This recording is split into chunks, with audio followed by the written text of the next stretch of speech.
Number 3 is how better answer things. You don't have to get a second opinion. Often, when you're facing bet the company kinds of decisions, boards do. Why do they get a second opinion in bet the company kinds of decisions? Sorry? Cover themselves is a little bit of the answer. I think also a little bit of the answer. If you've got this expert report, who's the expert working with? Most often? CEO and management.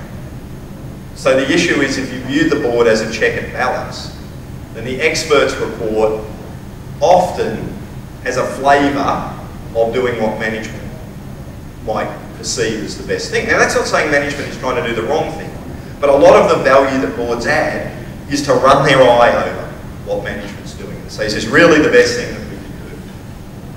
And there are all kinds of these weird decision making they call heuristics that we had.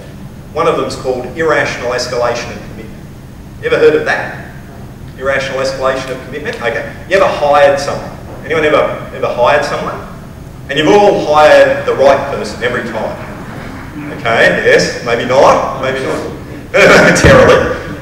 Isn't that the issue? Momentarily. You hire them and they're the best. And then you know after 2 days. Right? You know after 2 days. But you can't let someone go after 2 days, can you? I mean, we went through this whole process and I couldn't have selected the wrong person. So it's just that they've got to settle in. So we'll see how they go after a couple of weeks.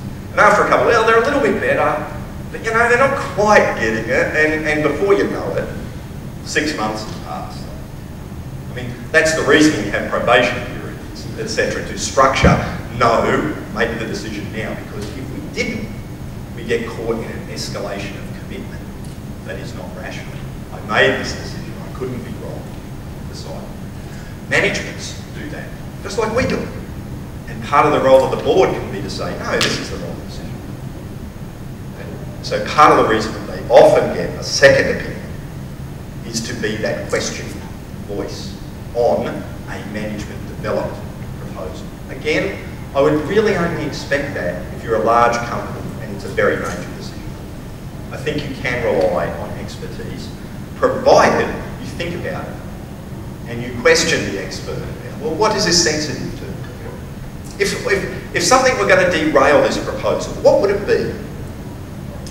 Those kinds of questions hopefully get to the heart of the particular problems that